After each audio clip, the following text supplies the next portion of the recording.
Assalamu alaykum muhtaram millatdoshlar. Siz Yangi G'asr kanalында avul andagi yashayish ham agrar tarmoqda bargan o'zgarishlarni yoqtiruvchi tug'an yer topshiruviga qaraysiz. Qabat sizning bilan ko'rishuvga cheksiz shodbas. Bugungi chiqarilishda 3 avulda 3 yangi ferma. Archa fermerlari tirillik qush-qurt sonini arttıracak. Bulay tinish xuluqli o'zlari, ammo ashularin ketirsang, elita o'gizlari haqida bizning reportaj. Alabug'ada o'lik qabanlarga tap bulganlar. Sabab nida? Qor uyimin o'giz sinina avrildiriluvchilar topshiruv sinchi talantlarni barladi. Bugungi topshiruvning top temalari ana shular.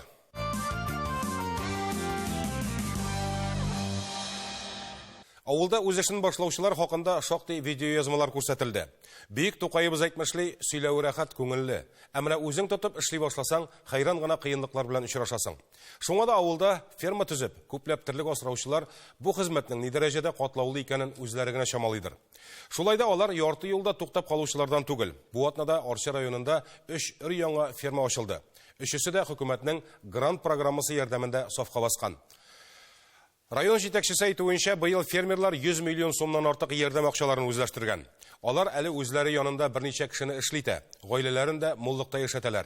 Ammo fermerlarning birsida bunday tuzilishga tuta qabog'ina olinmagan. Boshqa shaxsiy xo'jaliklarida ko'plab mol asrab shinig'i olgan kishilar. Yangi ferma ochuvchilarining shodlig'in topshiruvning ijod turkumida o'rtoqlashib qaytdi. Ida mening 14 bosh savun siri var edi. Shu 14 bosh savun siri mana bugungi sekunda 90 bosh savun siri var. Shuni orttira sotib hayvonni sotib olmadik. Bütün buzovlar bilan 215 bosh tirlik var. Halim G'aripov 2012-yilda Vamindan qolgan toshlandiq fermani tuzatib ishga kirisha. Mol soni ortgan sayin ular bu turoqqa siymay boshlaydi. Ondan so'ng yangilikqa umtiluda kerak beyt. Qizil turoqda sıyırlar bayda tursa, mana bu yangi tuzilganida mollar irikda yuri. Sovum zalında ayırım o'rnashtirganlar. Hukumat yordami bilan safqa bosgan fermani osharga martabali qo'noqlar da kelgan edi. Ular turoqning ishin kirib qarag'ach o'zlarining fikrlari bilan da o'rtoqlashdi. Доильный зал отдельно bo'lgan тиеш. Сыр тыштан kirgan тиеш. Понимаете? Потому что сет гигроскопичный он. Сет бүтін исіне ала. Мен айтқан Ана бір яғы бар. Ол Европада шулай еді. Потому что анда теге біздегі шекілді 40 градус суық кетсе біратына. Қайыр мәсімінде сырдың орамнан өту дұрыс пайдаға толдырып саным мен. Өмір қабыл етірам нәрсе керектір может. Яңа сау залында ис сіңмәсен үшін күчле җилләткечләр урнаштырылган. Мондагы эш шартларының уңайлы булуы сыер савучыларны да куандыра. Монда үзгәлекләр бар инде, монда эшләргә рәхәтрәк колхоз фирмасына караганда. Ашарларына бик күп, алар полный ашап торалар. Бик молдан, сөтләрдә субханалла. Әйбәт. Авырлыктан зарланып булмайды, җиңел булмаса, авырмаса зарланмыйбыз инде. Бер кешегә 45 сыер туры килә. Ике савынчы. Yollar var mı sözler şeyler kasıp? Yolları terk et. Simapa yol treni var.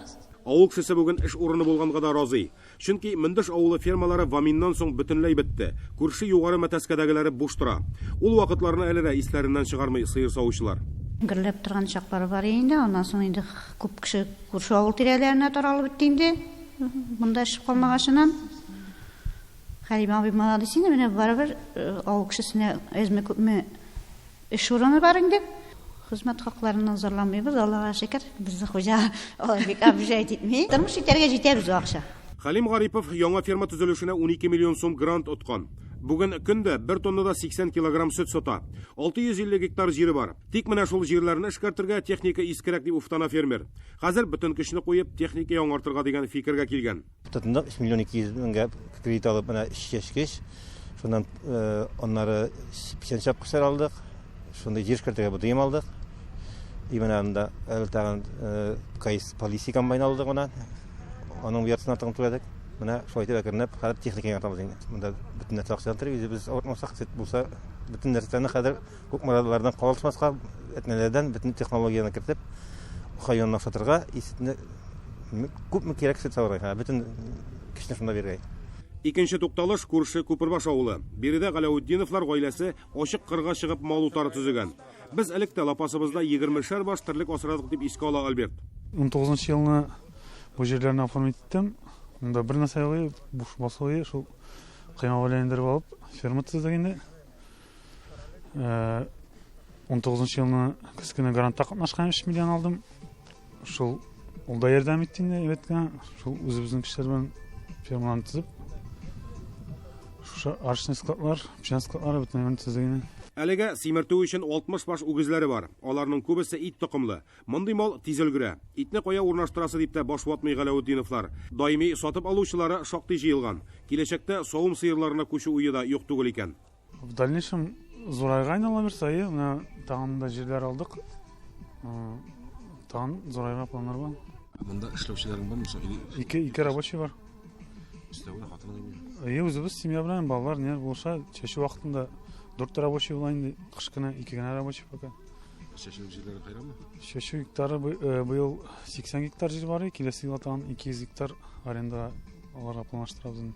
Быел Орча районында төзелгән тагын бер яңа ферма, анысында Бариевлар кош-корт үстерәчәк. Булат улым белән бергә ферма булдырдык, име? Рәхим итегез әле. 15 мең швейцарлык ферма төзеп куйдык. Ай, молодец. Әгәр дә тагын кул куеп китсәгез, тагын бер ферма салабыз алабыз. Иншалла, ышандырып әйтәм. Әнә шулай, Кыш бабай килгән кунакларга шигырьдә сөйләтте, биетеп тә алды. Гомумән 2020 ел Бариевлар өчен уңышлы ел булган. Алар шәхси хуҗалыкларга 150 мең баш чебей үстереп сатканнар. Яңа ферма төзү бераз кулны тотты. Киләсе елга чебешләр санын 200 меңгә җиткерергә исәпләре. Монда әле пока только частныйлар алалар. Мондагы Орчадагы менә күрше бик таулар, әтнәләр, менә Казаннан киләләр. Аптайкларга менә уже 2нче елдан аптайкларга бирә башлыйбыз инде. Болай хәле частныйларга да җитми, асын Алла бирсә була инде. Менә хәзерге май 4 кеше бар. Икесе яшь малай, менә миннән дә яшьрәк алар. Менә алар уже хәзер бездә инде берсе елдан артык эшли, берсе елга ярты ел шул тирә. И тагын менә хәзер бу корпус булгач, Алла бирсә бөтен ходка киткәч, тагын бер 3 кеше аласы була. Строительный университетны бетердем, но что-то не сложилось. Монда тарта бер 10 яшьтән уже мин бу сферада әйләнеп җөрим. 10 яшьтән тауык асларын җиштырып, ашатып, пешертеп, шуңа уже сеңгән инде ул менә. Бариевларда басу җиренә казы каккан кешеләр. Район фермерларының шул рәвешле үз эшләрен башлап, яңа тораклар төзүе күңелле күренеш. Алар бит күп кешегә эш бирә алмаса да, гаиләләрен эшләтүчеләр. 70 фермер бар. Бүгенге көндә аларда әйтеп киттек. 100 миллионга якын шулай грантлар тотканнар. 1 елга бит ул, 1 елга, бер күп кичкенә районга. 30 миллионга якын ЛПХ бүгенге көндә үзенә ярдәм алган. Менә шушы Бариевларның бүген басып торабыз. Алар сез әйтмешли, басуга чыгып, үз хезмәтләре белән тырышып, яшим дип шушы күп кичкенә Яктыкөн авылында шушы тормыштан баралар. Аның самый главный алар шушы авылда халыкны эшләтәләр бердән. Эшче булдымы кеше, аның битен һәр иртәнең артына мәсәлән хатыны тора, баласы тора, семьясы тук. Аллага шөкер, алар хит миңа сорап килмиләр, бирегез бирмә. Икенчедән налоглары керә бүген, күбрәк эшләсәләр, күбрәк налогы керә. НДФЛ лоб дип районда кала торган акчалар. Бүген яңа торак ачкан фермерларның һәр кайсы бер тавыштан ярдәм өчен хөкүмәткә рәхмәт укый. Киләчәктә дә ул грант программалары тукталмасын иде дип тели. Безнең быелгы елны бөтен каралган финанс чыгымнарыбыз тутылды. Алар грантлар рәвешендә дә, субсидиялар рәвешендә дә фермерларга җиткерелде. Без әйтәбез, менә шул грантларның барлык суммаларын бөтенсен субсидияларын бөтен суммасын кушсак, 2 миллиардтан артыграк сумма безнең авыл хуҗалыгында эшләүче фермерларга, кече эшмәкәрләргә бирелде. Безнең грантта катнашучылар быел 64 агростартапта җиңүче булды. Шулай ук безнең кооперативлар юнәлешендә дә 15 грант тулды. Әлбәттә, авылда яшәгән һәркем әлеге сыман эш башлый алмый. Моның өчен тырышлык кына түгел, табигатьтән бирелгән сәләт, әрсезлек тә кирәк. Иң мөһиме, андыйлар авыл халкына күбрәк эш урыннары булдырсыннар иде.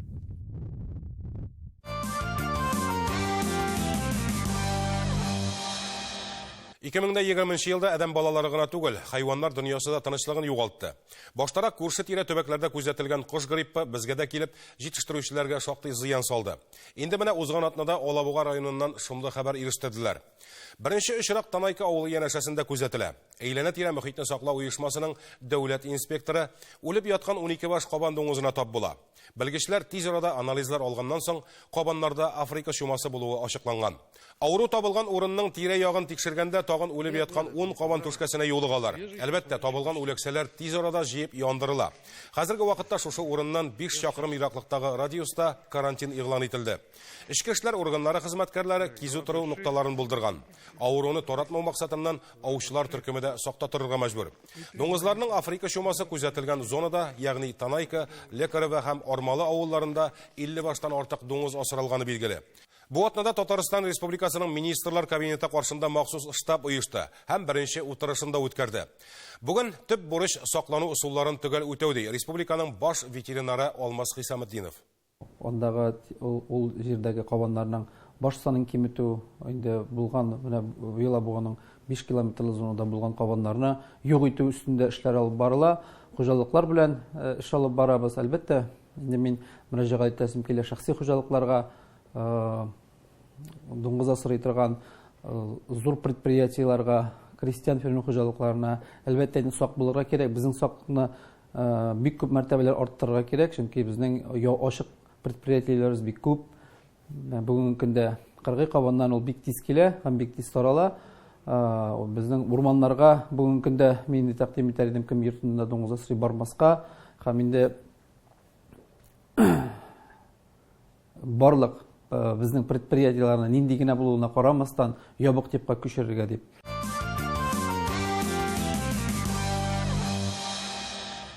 Мондай афәтләр мөгезле эретерлекләрдә генә килеп чыга күрмәсен инде. Ни дисәң дә, республика тәүлек саен 3663 тонна сөт җитештерә.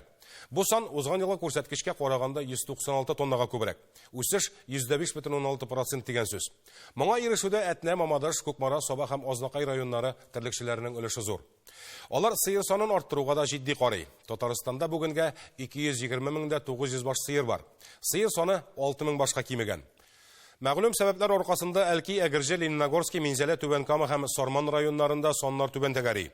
Бер сыерга сөт сау 10 литрдан артмаган районнар да бар. Андыйларга сыйфатлы азык әзерләүдән тыш, нәсел оешмалары белән дә тыгыз элемтәдә эшләргә киңәш итә белгечләр. Мәсәлән, Биектаудагы элита нәсел оешмасында 60-ка якын үгез асрала. Алардан яхшы сыйфатлы орлыклар алалар. Күбесенең генетикасы мул сөт бирүче сыерларга барып тоташа. 2021 ел үгез елы булганлыктан журналистлар бер очтан биредәге үгезләрнең холык фигыльләре хакында да сорашты. Тулырак киләсе видеоязмада сөйләрбез.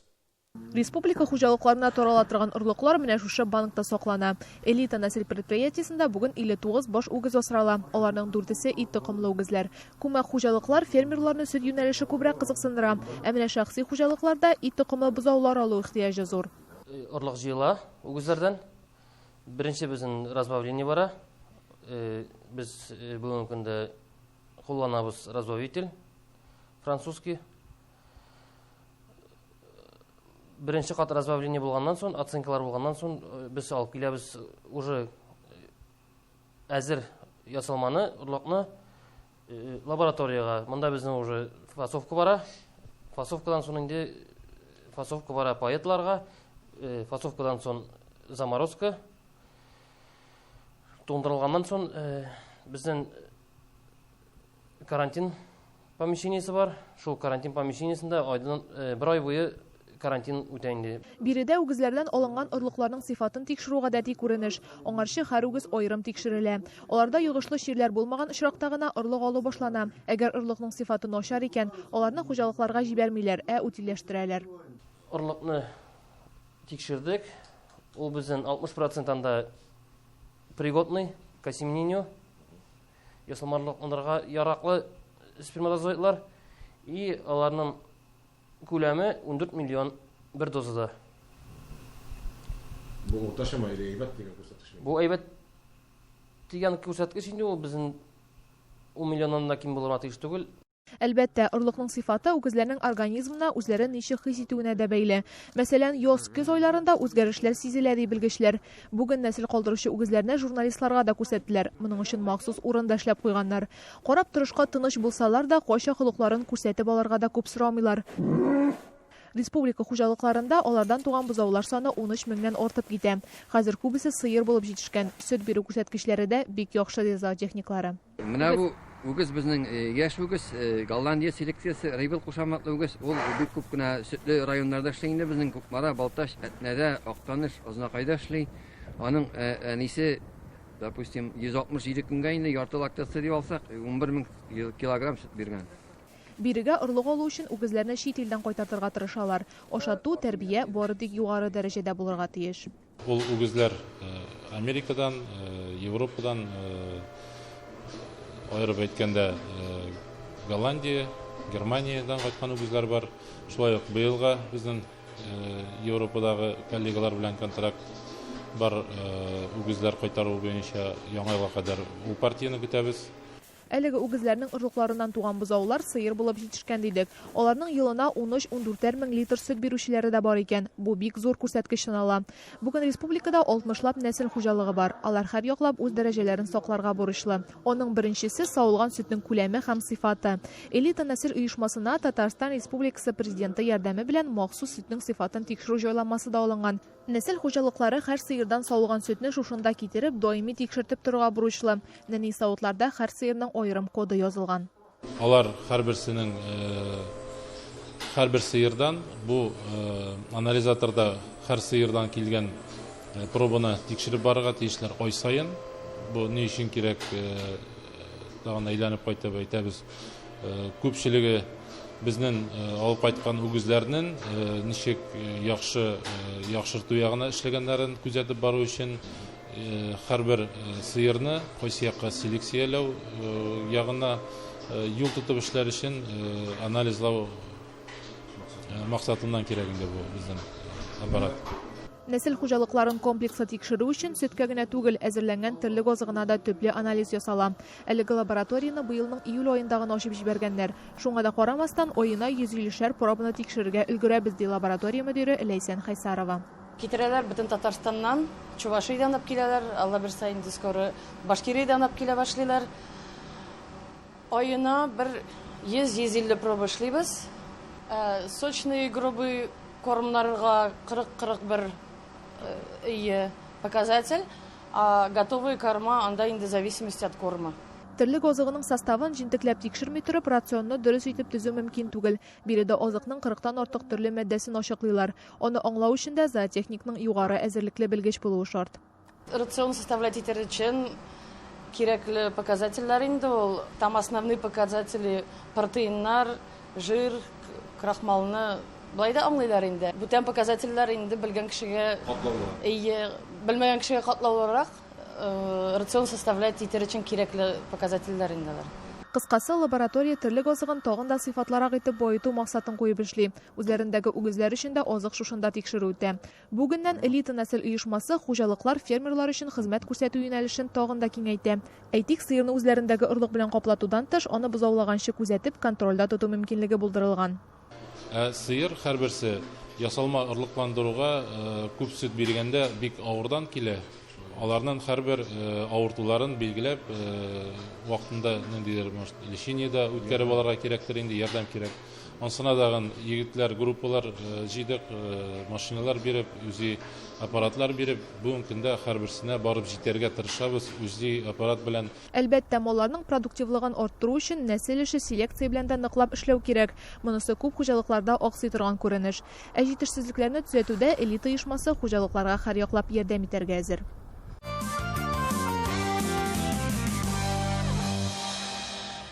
– 2020 ел тарихка үзенең пандемиясы, үз изоляция һәм битлекләре белән кереп калыр мөгаен.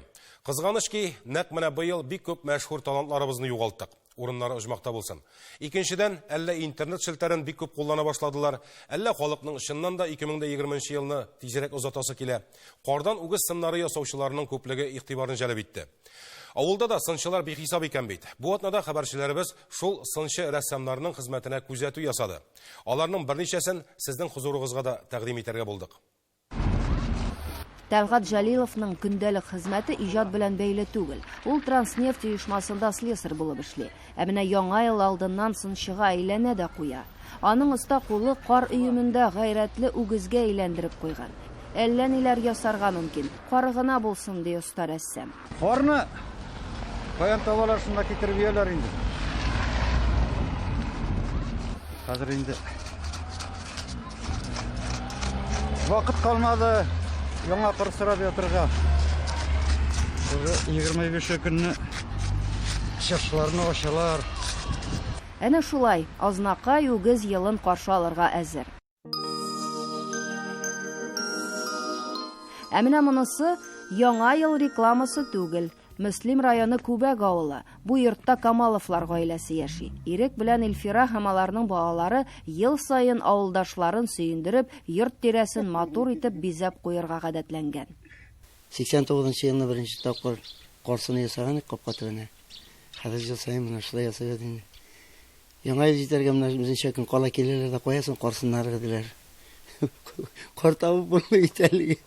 Олы балалары инде үсеп буй җитсәләр дә, әти-әниләре ясаган әкияти кышкы кичләрне сагынып көтеп алалар. Команда әниләрнең бизәгәннәрен шундый бик шат итеп көтәм. Киләсе яңа елларны бергә генә каршы алырга, Алла бирсә исән сагына булып, шулай да ел саен шулай итеп балаларны шатландырып, авылдагы кешеләрне шатландырып, киләчәктә үзебезне сөендерергә язсын. Матурлык тудыручылар Мөслим районының башка авылларында да җитәрлек. Яңа ел алдыннан авыл кешесенең әллә нинди талантлары ачыла. Берәүләре җанын тәнен биреп иҗат итсә, икенчеләре исә алар тудырган матурлыкны хозурланып күзәтергә ярата. Безнең өстәге буа дип әйтәбез инде, безнең бастада буа балгаштан. Бик матур итеп Таһир абый менә Зарипов үзебезнең авыл кешесе бик матур итеп ясап киткән. Бер көнне үзебезнең якка Исәнсов ягына барганда шаккаткан күреп. Вәрәшбаш авылында яшәүче Таһир Зарипов лаеклы ялда булса да тик утырмый. Ул һөнәре буенча рәссам икән әле. Фикерләве дә киң кырлы аның. Башта хәрефнең зурлыгы 6 метр, чтобы читтән күренсен өчен. Язып яртысына гына җиткәнем, уже кешеләр сигнал бирә башладылар. Әйтәм, бу барып җиткән икән, әле җөмлә дә язылып бетмәгән. Кешенең нинә йөрәгенә кирлек булгач, миңа сәлам бирерлек булгач, әйтәм, мин шат инде. Шушы язуны Таһир абый 3 көндә язган. Бер карасаң, боз өстендәге карны гына чистарткан инде. 6 метрлы хәрефләрне тигез итеп чистартып кара әле. Аппак юлдан, аппак карлар аша барганда шушы язуны күрсәң, күңелгә ниндидер рәхәтлек иңә. Гади сүзләр генә димәссең. Яңа елга Азнакай һәм Мөслим районында гына әзерләнәләр икән дип уйлый күрмәгез. Республиканың һәрбер төбәгендә уңган куллар бихисап. Мәсәлән, менә монысы Кукмара районы Едегәр авылы үгезе. Мамадыш районының Малмышка авылында 6 метр зурлыктагы кармала ясап куйганнар. Хәтта Тукай әкиятләре геройлары да читтә калмаган. Менә шундый иҗади, тапкыр, талантлы, тырыш халык яши авыл һәм район җирлекләрендә. Киләсе үгез елында халкыбызга саулыгын, уңганлыгын югалтмыйча телебезне саклап яшәргә язсын.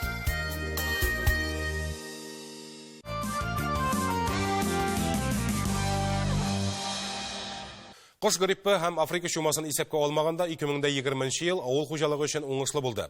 Аграрийлар рекордлы күләмдә 5 миллион 500 мең тонна бөртек җыеп алды. Яшелчә дә үз халкыбызны тәэмин итәрлек үстерелде. Шушы уңайдан Татарстан Республикасы премьер-министры урынбасары, авыл хуҗалыгы һәм азык-төлек министры Марат Җаббаров барлык авыл халкына, игенчелектә, терлекчелектә хезмәт куючыларга, белгеч җитәкчеләргә үзенең улы рәхмәтен җиткерде. Киләчәктә дә амбарларыбыз тулы, табыннарыбыз мул булуын телим, диде Марат Җаббаров. Иң мөһиме, әлбәттә, мондый бәйрәм көннәрендә дә фермаларда, эшкәртү предприятиеләрендә армый-талмый эшләүче кешеләр. Аларның зур хезмәте нәтиҗәсендә безнең истәлләрдә һәрвакыт ипи, сөт, ит һәм башка продуктлар белән тулы. Һәм бу тирән ихтирамга лаек. Безнең авыл хуҗалыгының мөмкинлекләре бик зур. Аның киләчәге һәркайсыбызның кулында. Ул безнең тырыш хезмәтебезгә бәйле. Киләсе ел тармагы өчен генә түгел, тормышларын шуңа бәйләгән һәр кем өчен дә уңышлы булсын. Сезгә һәм якыннарыгызга нык сәламәтлек, бәхет һәм уңышлар. Яңа 2021 елда иң изге теләкләрнең тормышка ашыруын телим. Бәйрәм белән, кадерле дуслар.